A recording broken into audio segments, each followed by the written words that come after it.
Hi అండి, అందరికీ నమస్కారం అండి. ఫ్రెండ్స్, ఇప్పుడు అందిన వార్త. ఇక రేషన్ కార్డులు లేని వారందరికీ కూడా ప్రభుత్వం అదిరిపోయే శుభవార్త అంటూ అప్డేట్ అయితే రావడం జరిగిందండి రేషన్ కార్డులకు సంబంధించి. అయితే ఇందుకు సంబంధించిన వివరాలు అయితే మన వీడియోలో తెలుసుకుందామండి. వీడియో మాత్రం పూర్తి వరకు చూడండి ఫ్రెండ్స్, అప్పుడే మనకి పూర్తి సమాచారం అయితే తెలుస్తుంది. ఇక లేట్ చేయకుండా టాపిక్లోకి వెళ్ళిపోదాము. ఇక తెలంగాణలో కొత్త రేషన్ కార్డుల కోసం ఎదురు చూస్తున్న సామాన్యులకు రాష్ట్ర ప్రభుత్వం తీపి కబురు అందించింది. రేషన్ కార్డుల జారీ ప్రక్రియ అనేది ఏదో ఒక సమయానికి పరిమితం కాదని, ఇది నిరంతరం కొనసాగే ప్రక్రియ అని ప్రభుత్వం స్పష్టం చేసింది.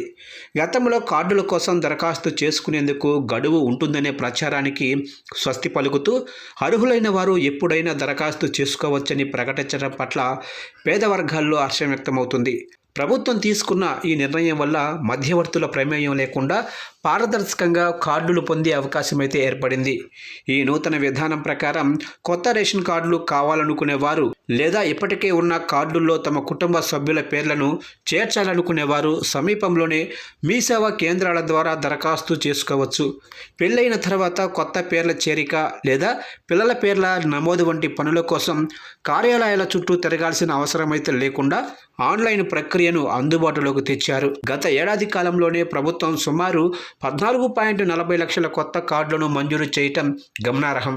ఇది ప్రభుత్వ యంత్రాంగం యొక్క వేగాన్ని, సంక్షేమ పథకాలను ప్రజలకు చేరవేయాలనే సంకల్పాన్ని ప్రతిబింబిస్తుంది. ఇక 2026 జనవరి నాటికి తెలంగాణ రాష్ట్రంలో మొత్తం రేషన్ కార్డుల సంఖ్య 1,04,35,848కి చేరుకుంది. ఆహార భద్రతా చట్టం కింద ప్రతి పేదవానికి బియ్యం మరియు ఇతర నిత్యావసర సరుకులు అందాలనే లక్ష్యంతో ప్రభుత్వం ఈ గణాంకాలను వెల్లడించింది. కేవలం కార్డులు ఇవ్వటమే కాకుండా అర్హత లేని వారిని తొలగించి నిజమైన పేదలకు అన్యాయం జరగకుండా చూడటమే ఈ నిరంతర ప్రక్రియ వెనుక ఉన్న ప్రధాన ఉద్దేశం.